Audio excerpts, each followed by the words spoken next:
Hello, and thank you so much for joining us for the very first episode of Extraordinary People, the Pride of Britain. A brand new podcast brought to you from all of us on the Pride of Britain team and our friends at TSB. Now, as you probably know, the Pride of Britain Awards are all about properly celebrating good people who do amazing things. In this new podcast, I'm going to delve a lot deeper to find out more about what makes our winners tick, where they find that strength, and what gets them through their tragedy, heartbreak, and sometimes challenging times. We've got a lot of laughs along the way too, and a few celebs telling us their thoughts about courage and our awards. Now, we started the Pride of Britain Awards back in 1999, and since then a huge family has grown. A family of our winners, of all of us on the team through the years, and also everyone who watches and admires the extraordinary things our winners have achieved. And you are part of that family too, so welcome to the gang. Now, our first guest is a bit of a legend. She's someone we've come to know well. After suffering a horrendous acid attack as a young woman, she has gone on to become a campaigner, a TV presenter, and a Pride of Britain winner in 2012. She's even been a Pride of Britain judge. She is, of course, the one and only Katie Piper OBE. Now then, Mrs., I saw you, first of all, 2 weeks ago or something on Loose Women, flashing your abs and wearing all your gear from the 90s. Why was this? Well, they were feeling nostalgic. They were talking about, they'd done a poll about what were the best decades of people's lives, and the 90s topped the poll. And I was the only one on the panel that day that was a teenager in the 90s. So I started secondary school in 96. Wow. So yeah, best time of my life, worst time of my mum's life, probably. Very impressive, I have to say, in the low-rise jeans. I hated those years, not being a teenager during the 90s. Being in my 40s, I think I was then. It wasn't so good for me. I wanted to take you back to the 90s and about growing up and the young Katie, if that's okay, because your mum, Diane, was a primary school teacher, I believe. That's and right. Your dad was a barber and you're growing up with your siblings. And life was kind of normal, if you like. Describe Katie as she was in the late 90s and going into the 2000s. What kind of girl was she? Well, the first sort of year of secondary school in 96, I was quite studious, really engaged with academia because having a school teacher as a mum, my mum was very devoted to our education and, felt that it was really, really important. Then I think by year 9, I was smoking. I was rolling my skirt. Yeah, rolling my skirt up. Yeah. Graffitiing on my tie. And sort of had discovered socializing and all those kind of things. I mean, it's always stayed with me that I was quite a creative person. I loved reading, writing. I loved art. I loved sport. Anything that I could sort of use my imagination with and create stories and scenarios. I really loved, and things like maths and science were terrible for me. So I'm the opposite to you, Carol, basically. Maths and science are hell for me. But yeah, it was great. I lived in a very small village in Hampshire. So, it wasn't sort of like my life in London as an adult. And we had lots of friends where everyone knew everyone and you would play out in the fields, in the woods. I mean, really the kind of childhood that sadly children don't really have now, perhaps with all the technology and the dangers that we're more aware of. It was a lot more like an Enid Blyton book back then. So it was a lovely time. And then when you left school and could leave maths and science behind with a big smile on your face, then you started eventually to get into television, doing DIY shows or something. Yeah, I mean, television in very loose terms. It was probably more aspirational than successful. So originally I went to a tech college and I studied an MVQ in hair and beauty therapy, and then I worked in a spa and a salon for a while. I'll tell you who one of my clients was, who I used to massage, Who? Dr. Hilary Jones. No way. That's an exclusive for you. I used to do his full body massage. I don't know if he'll remember me, but he was one of my regulars every Saturday, actually. Have you So, never told him? No, but I should do, shouldn't I? You should tell him. Yeah, you should do that on Would I Lie to You? That would be a good one. That would be a He was cracker, a that nice one. guy, though, nice client. Oh, he is. He's lovely, Hilary. So yeah, it was a health club. He was Very a funny. member of the health club, and then I did that for a bit, and it was a like interesting job in terms of you got to meet lots of people and hear different walks of life, different stories, but it was sort of limited in how far you could go with it. So then I went to night school and studied to teach the theory side of beauty therapy. So it's the kind of sort of anatomy and physiology side. And then I went for job interviews, and I was sort of 2021, and I wasn't successful in the job interviews to be a teacher at Tech College because I was still kind of younger than a lot of the students. 21 is young to teach. Yeah, particularly mature students as well. So I think I didn't have enough experience. And at the time, I had friends that were studying who were from London, and they were going to move back to London. So I decided to go on an adventure. And, for me to go from a village and move to the capital of England was quite exciting.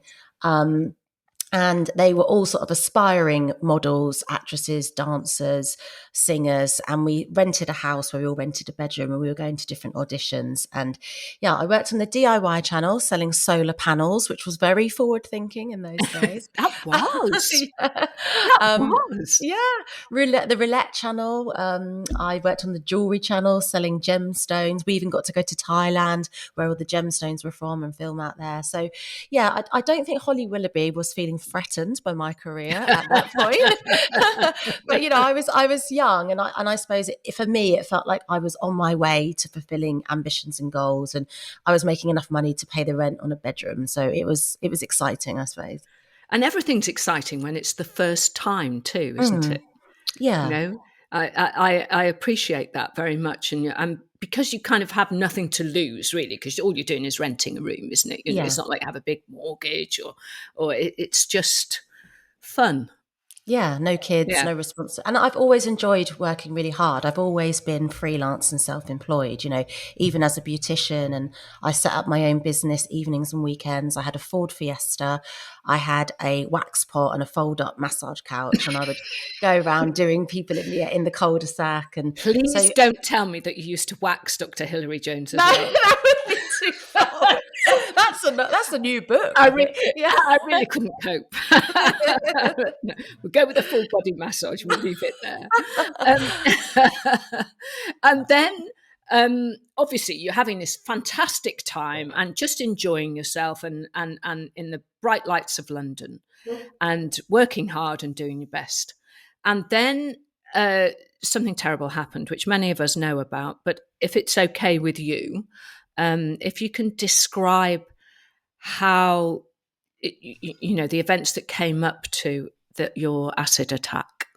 Yeah, I mean, it's very well documented now. It was over 15 years ago, and I think it's really what brought me to the attention of the public, because it was a news story, and it was a shocking news story in its time, and I suppose it still is now. But sadly, I think, following what happened to me, we do read about acid attacks more often now, which is terrible.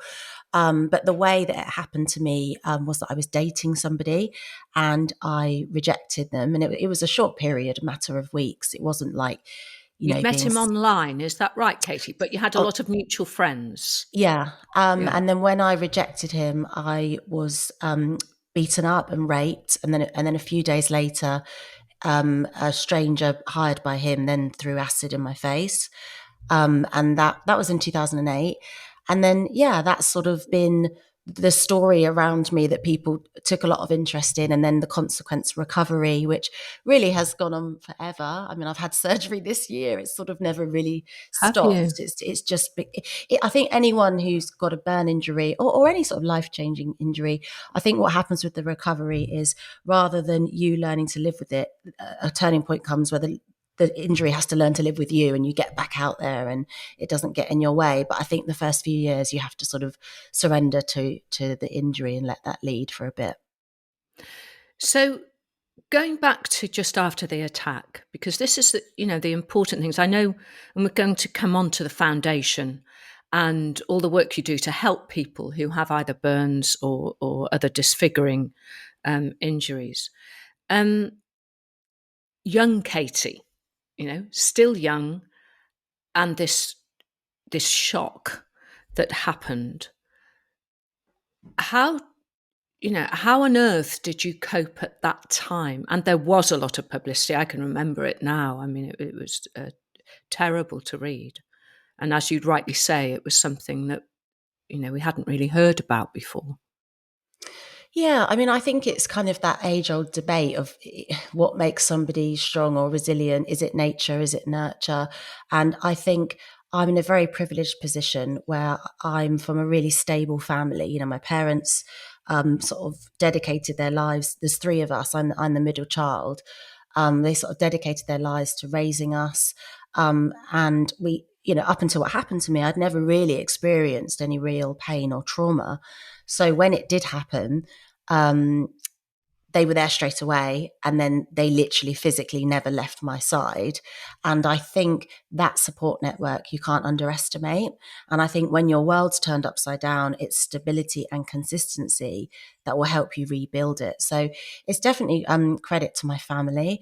I think also a massive credit to the general public, because I think, like you said, it was reported a lot, but people really got behind me, and people really championed me and supported me. You guys at the Mirror were very sensitive in your reporting and in the paper. Pride of Britain got behind me. And especially when it's something visual, like a facial disfigurement, going out in public is really hard. So once it was a public story, there were some really lovely ways people reacted. It was that knowing nod of the head, like small smile, glance, giving you space. Some people coming up and actually speaking to you as well. But that feeling that something terrible happened, but it's really isolated and people aren't terrible as a whole. And as a whole, we're actually pretty decent people is really reassuring. And that helps your mental recovery as well as the physical, I think. I was, like you say, and we're going to come on to it. Obviously, in 2012, you received your Pride of Britain award. But I was quite amazed, as somebody who's a lot older than you, at this young girl, this very young woman, having the resilience, really, to then go on and not just recover herself, but also to set up this foundation. And this is something that we find with all of our Pride of Britain winners. It's not just about them, it's about using that. What gave you the strength, and where did that idea come from? I know on the night when you received your Pride of Britain award, you did thank your surgeon who'd encouraged you. So who were the key people, really, Katie? Well, in the beginning, I think when it happened to me, some of the paperwork you see makes it feel quite definite. So I'd lost my eyesight and I had, full thickness burns. I'd lost parts of my esophagus, so quite a lot of internal damage. And when you see the words written on the paper that you're disabled, you must apply for disability benefit, you can't do this, you must ring the DVLA, and that feels quite final. And when you're in your early 20s, disease, disability, sickness, or even death is not something you think will ever happen to you in this sort of decade and even beyond. You sort of think it's the stuff you see on the news or in films. And then I think, I was really affected by all of those things in about 30 seconds. It was so sudden. So you kind of have to go on a spiritual journey where when you look at what disability is in society, that 15 years ago, it's placing very limited expectations on people and saying they can only be one thing.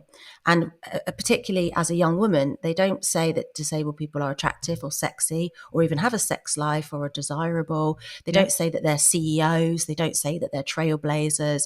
They don't encourage them to have a career or be ambitious.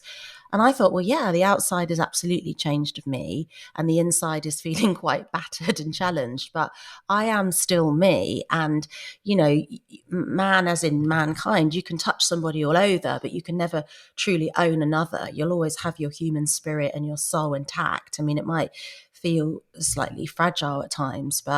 And I've really started to work on that belief of being resilient, and that resilience is something we all have. Like that pedestal of being inspirational is a bit of a facade, because we've all got that in our core, but we just usually don't tap into it until it's the only choice we have left. So I tried to do it alone, a lot of self-development, self-help, working on myself.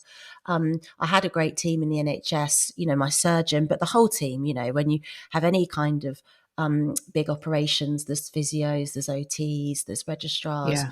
and they were brilliant. But I do think that sometimes in life, we're taught in like this culture that everything's external and everything we can buy will make us feel better.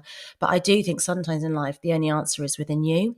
And you really have to sit with that sometimes. And you can't wait for other people to make your life better or come into it to enrich it. The only person that can make your life really bloody brilliant is yourself. That's such a powerful message, and it isn't one that necessarily gets out there often enough. And for you to Mm. be saying it, I know we know does make such a difference to particularly young people nowadays. You set up the foundation the year after. Now, just even putting aside the fact that you've been through this horrendous attack, how does somebody in their early 20s even think about setting up a foundation and a charity and the admin and the appalling red tape that you have to go through? Yeah, I mean, it was quite hard because I didn't have a corporate background, and I only had Yeah. GCSEs and then this MVQ in massaging Dr. Hilary Jones. So that wasn't very good experience. That would Um, go top of my CV, I have to say. But yeah, but I knew I wanted to do it. And also, like, mum and dad had always taught me that you can have anything you want in life if you go out there and work hard for it and make it happen. So I was on disability benefit. My eyesight was very bad in the beginning. No eyesight in my left eye. I've got 75% in my right, but the right was more damaged in the beginning. So I couldn't see to do beauty treatments, and all my hands were burnt and they had skin grafts and they weren't as flexible and they had bandages and stuff. So I thought, I can't go to a salon for a job interview. And I wore a plastic face mask, so I didn't even Yeah. have facial expression. So I thought, I'm going to have to do something else. And, not necessarily to earn money, but for purpose. And, when you're depressed, you end up in this cycle of not waking up on time, not showering. And I thought, I need Yeah. something to take a bit of pride and dignity in myself. And at the same time, separately, I was traveling abroad through specialist funding for treatment. And I was getting great results, much better than the UK patients. And then there was this whole perception around disability that I've spoken about. So with those three things combined, of disabled people are so many other things that aren't represented, I'm getting great treatment that's not here, and then also I need a purpose. I thought, well, I can't just wait for someone else to do it. I'm going to have to Yeah. make it happen. And it was around that time that Simon Cowell had got in touch with me through Channel 4 from seeing my documentary. And then living in a small rural village, everyone recognised mum and dad and me and the house. And people started putting £10 notes through mum and dad's door, which they confiscated off me Oh. every time. Dad was like, "You're on benefits. It's illegal to take cash in hand." It's £10, but thank you. And then we just kind of, there That is wasn't this. funny though, isn't it? That's what they were like as parents. But there wasn't a big sort of business plan. It was literally a HSBC bank account with charitable status. We opened that. We just put the money away, and we thought, well, if there's a big, car crash or a house fire, we can just give somebody that lump sum and they can take it themselves and fund themselves to go to this centre abroad that I've been to. Yeah. And then because the public interest didn't stop, I was able to build a board and delegate where all the gaps are in my CV. So I was able to build a voluntary board of lawyers, HR, doctors, and that's when it Wow. took this kind of formal process, and the charity just became more and more formal, and we were able to cut out lots of overheads. We had an office for free through Regis, and we had so many sort of gifts in kind. And then fast forward present day, we have that rehab centre here in this country. We have 20 patients in the centre at the moment.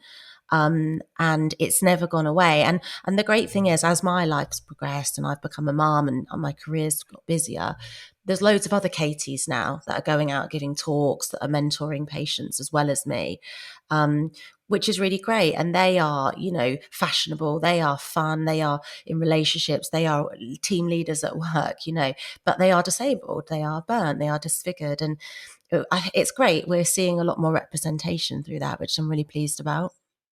Yes, which we are, which is one of the things I want to talk about. But first of all, I want to talk about the Pride of Britain Award, Yes. because it was less than 4 years, I think, after your attack, and we were so impressed, absolutely impressed. And obviously, we'd watched the documentary, which was about your early days and the work that you were then doing. And it was unanimous, we thought, oh, yes, Katie Piper, who by then we hadn't really met, should win a Pride of Britain award. And, everybody now, and you particularly, understand the spirit of that. And I just want to ask, really, because, the purpose of this podcast is we're revisiting a lot of our previous winners and seeing what life was like then and what life is like now. And what difference did winning a Pride of Britain award make? How did you feel when you learned that you had won one, to start with? Everyone kept it a secret from me because, they have to create all those tapes and everything. So people Yeah, around me knew, but they never ever told me. And I didn't suspect it at all, actually. I was genuinely, totally shocked. And I think for me, it's a very prestigious award. Like now I've seen the process. It's very thought out. It's very considered, absolutely. and tight competition as well, because there's a lot of research that goes into finding all these people. Yeah, And also, it doesn't feel like something that's in celebrity culture where people are sort of nominated for doing their job of acting or singing. It genuinely is people doing different things in society. So I felt really privileged and honoured in that sense. I think also I felt a bit worried and scared because I was like, wow, it's such a big event. I haven't really been to anything like that. Um, and then it was really lovely that I was allowed to bring, not just a plus one. I was allowed to bring mum and dad. I brought my partner. I brought my surgeon. He'd never been on a red carpet in his life. He didn't know what to wear. Um, that's so funny. yeah, and it was nice because like we've shared awful times together. That group of us have been in ICU together.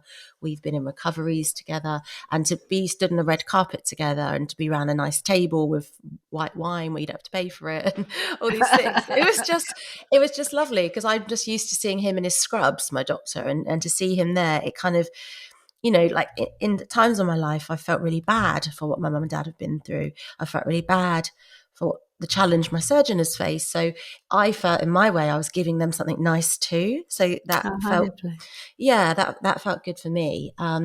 And also it was June Brown that gave me the award. Yes, Yeah, yes. so sad to see of her passing. Dot Cotton, Yeah, her which for most me was Dot famous. Cotton, Yeah, like yeah. in the And 90s. Sir Ian Yes. McClellan. Yeah. Yeah. And also you. I grew up watching you on Countdown as well. It was quite surreal for Oh, me. thank you. So yeah, but it's a lovely event. I think when you go as well, all of my nerves once I got there completely disappeared because I didn't need to worry. It wasn't a judgmental environment. Everyone's there. It's not just about celebrities. You genuinely invite all these everyday heroes and all of these Yeah. people from different emergency units, and I think that was the atmosphere in the room's really nice. It's really warm and sincere. And then post that award, it was fantastic, not just for myself, but for the charity, because it gave a real opening to the charity of positive publicity, positive conversation. Other journalists wanted to come physically to the charity and see the day-to-day work. They wanted to ask, what's next? Who are you going to help? And so it was a really helpful platform, not just for me, but for everyone I worked with and the other burn survivors. Yeah. Oh, well, it's for us, and there are a few of us who've been on it for 20 blah, blah, blah, blah, years. I've lost count now. Even I've lost count. And it's what we want for all of our Mm, winners is that they have a wonderful night. That's the most important thing, that they are celebrated and feel that they're celebrated. And that there's a lot of goodness in the room, a lot of mm. willing people on. And that, it's lovely to hear that it does make a difference. Do you know it was also the first night I wore red lipstick? Wow, how did that feel? That's very brave for anybody, but for someone who has been through what you have been through, why did you do that? Was that a statement to yourself? I think it was just a turning point of like, this is me and I should just celebrate it as I am and just feel comfortable. And people are going to stare, so give them something to look at.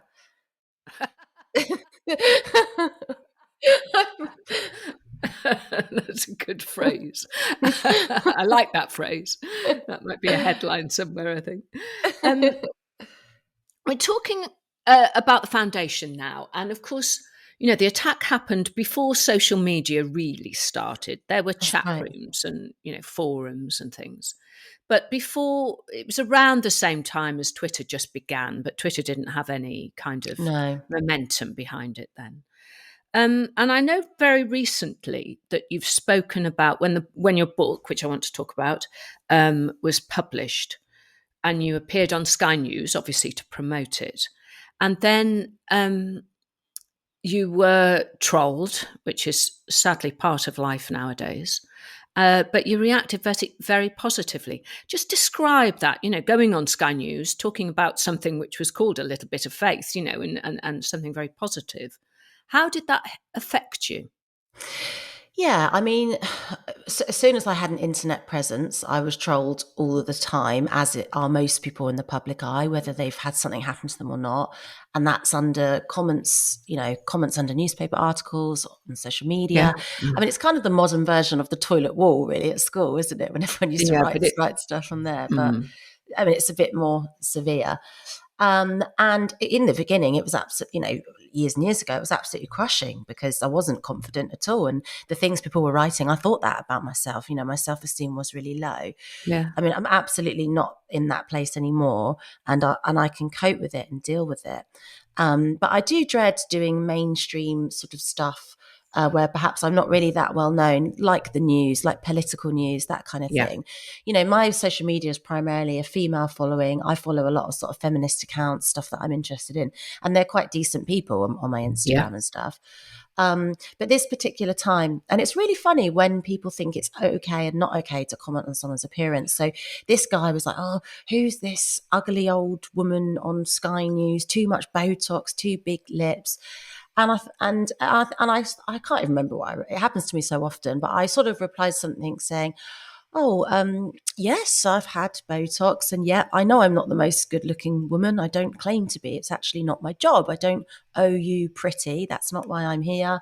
And my appearance has been altered from an acid attack." And then the person sort of is like, "Well, I didn't know that." And you think, actually, it doesn't matter if I have or haven't had an acid attack. yeah, Who is anybody to comment on somebody's appearance? And actually, if somebody chooses to have any kind of surgery, whether it's cosmetic, whether it's reconstructive, if they're in a sound place mental health wise, that's up to them. It's judging yeah, somebody on their appearance, whether it's a choice or not a choice. You're still judging them on their appearance, and it's not up to you to do that and take that higher ground.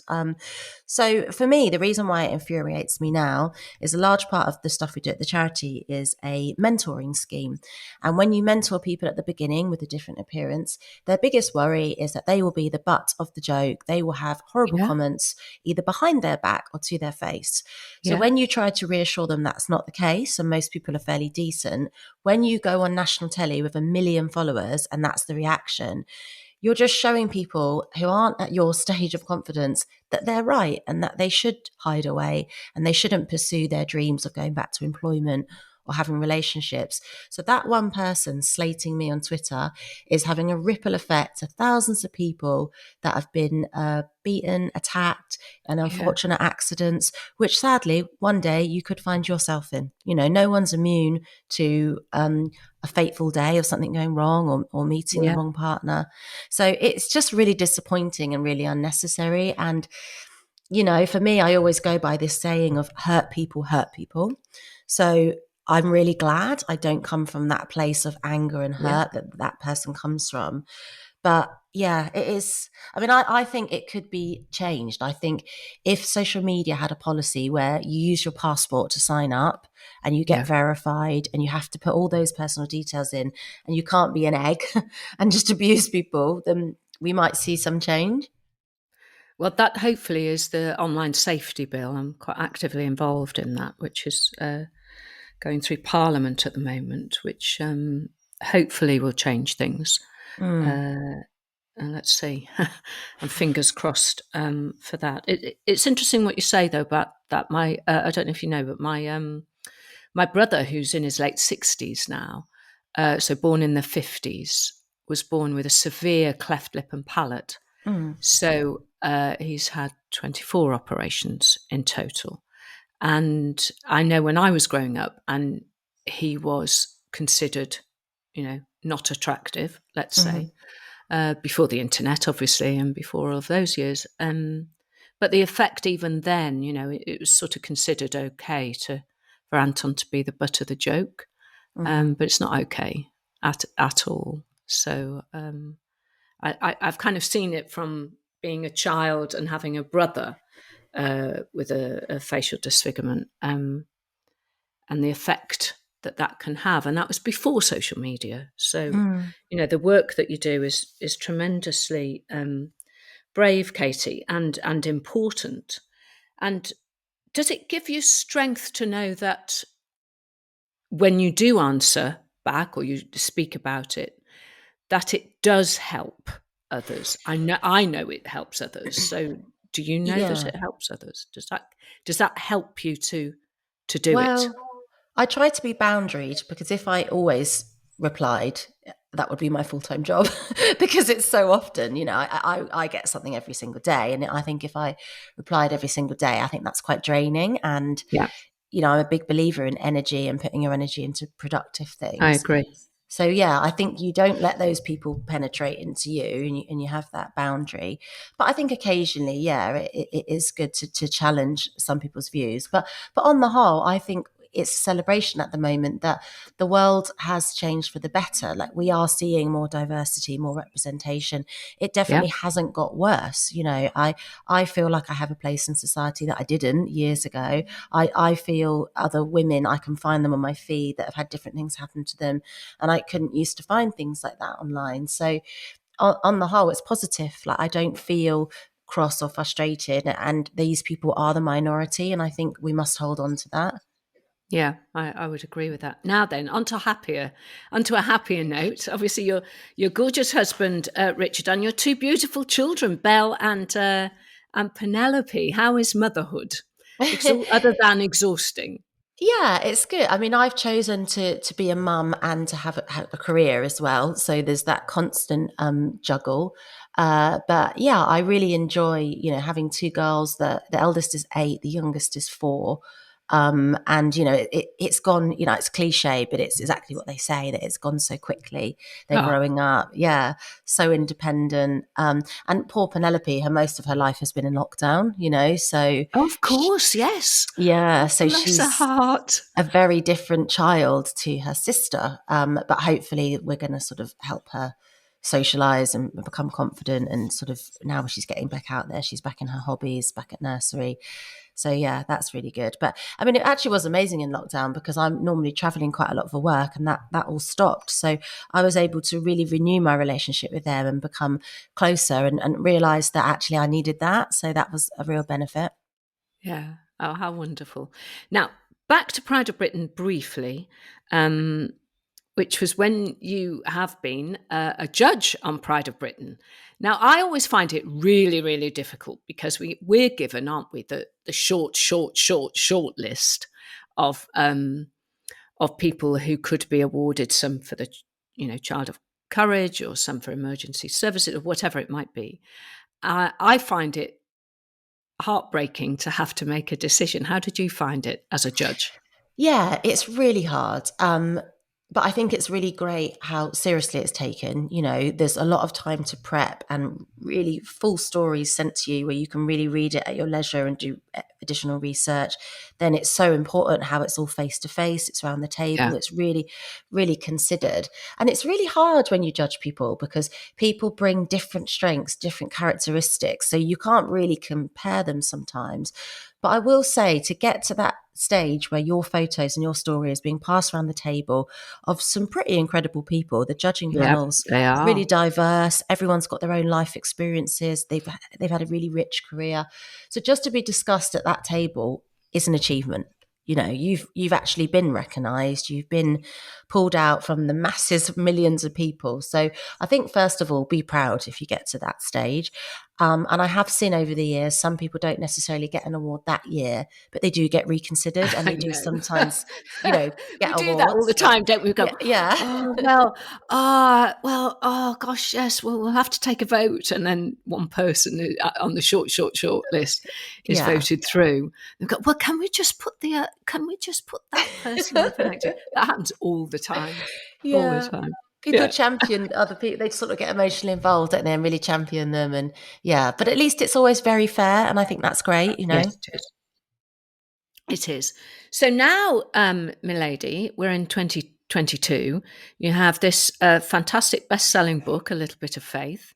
The foundation is going brilliantly. You've got your two beautiful children and a lovely marriage. What's next? The lockdown taught me I needed to slow down a bit and enjoy the stuff I was doing and possibly be more present for my kids.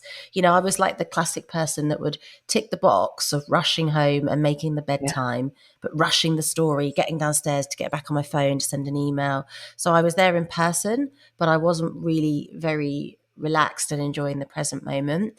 So it has been to take less on and to slow down, and to really dedicate my time to projects I'm super passionate about. So, yep, the charity lives on, the rehab centre. It takes a lot of fundraising because it's a lot of overheads. But for my projects, I've just announced I'm going into children's literature. So Lovely. yeah, I'm writing my first children's book, which is called All You Need. And it's about the qualities that a child needs to be happy and to be confident. Um, Oh, yeah, so I've done it for Penelope's age group. So I'm working with an illustrator. It's very much, it's text and pictures. So that it's sort of yeah. 3 to sort of 5 year olds that can read it with their parents. And so you can do a lot of that from home as well, can't you? Yeah, you can. Yeah. I mean, I've gone back to face-to-face work now, and I've gone back to some traveling, but I mean, it's great the stuff you can do at home because then I can still do the school runs and, make it back in time for ballet and swimming lessons and all the other bits and bobs. Well, we wish you all the very best with that, Katie. And Thank you. it's, a privilege really to be able to have so much of your time. And thank you for telling us about the Pride of Britain win and for everything that you do, because it really does help so many people. And there are a lot of broken people out there, and genuinely, what you do helps to mend some of them. And I still have the award on the shelf. So it's a big part of my life. So I've got one here, which they gave me just for surviving 20 years. Not that I'd done anything that deserved a Pride of Britain award, other than obviously, being part of it for 20 years. So I keep it there. Oh, brilliant. Always. Yeah, I've always got it there because it reminds me not of anything I've done, but of wonderful people like you who are, thank you. And I think in the world we need to be reminded of the Katie Pipers. So thank you, Katie. Thank you very much, and a big congratulations to everyone this year as well who's been nominated and won as well. Yeah, thank you, darling. Thank you.